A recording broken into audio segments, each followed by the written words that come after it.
Alors, bienvenue encore une fois au conseil plutôt de la Fédération à la Malbaie. Donc, trois sujets aujourd'hui.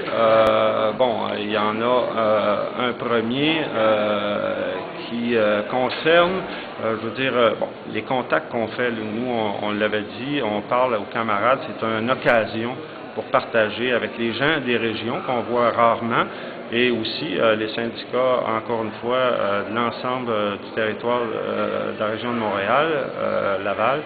Et on continue à partager nos impressions et aussi nos réflexions sur tout ce qui se passe dans le milieu de la santé. Et nous, on ausculte nos camarades à savoir qu'est-ce qu'ils ressentent face à tous les phénomènes qu'on voit là sur la privatisation des services, tant à l'extérieur des établissements, comme aussi à l'intérieur où il y a beaucoup de coupures de services, coupures de postes, des réaménagements, des réorganisations de services sempiternelles.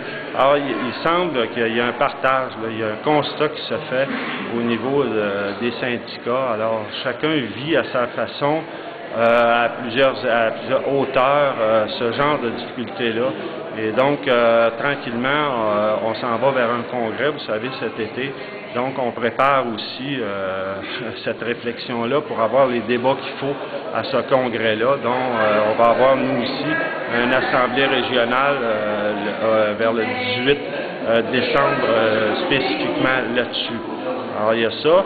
Il y avait aussi les catégories. Vous savez, les fameuses catégories là, qui ont été déterminées par la loi 30.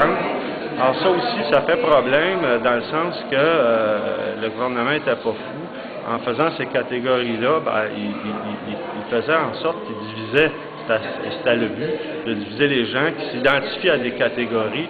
Donc, il brise les syndicats dits industriels, où là, il y avait un regroupement de tous les types d'emplois, et ça créait quand même une masse critique là, de membres.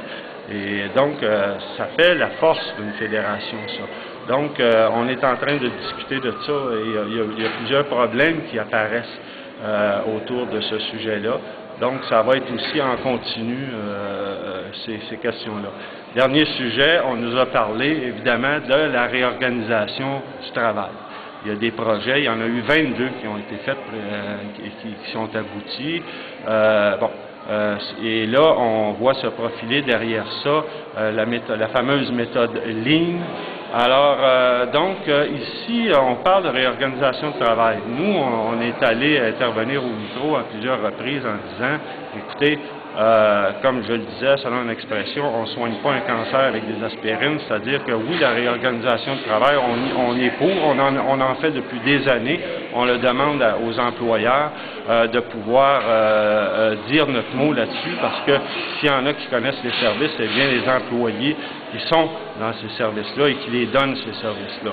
Donc, il y a eu un débat là-dessus, on est allé 3 fois au micro plutôt qu'une, pour dire que là, écoutez, on veut bien, nous, faire de la réorganisation de travail, mais que, en gros, il va falloir une réflexion beaucoup plus large et beaucoup plus profonde sur les services de santé publique, qu'accompagner les employeurs dans des réorganisations de services.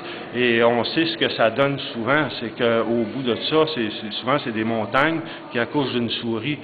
Et c'est des démarches très fastidieuses et très complexes, tout ça. Et là, il peut se passer 1 million de choses dans ces comités-là. Donc, nous, on questionne beaucoup ça.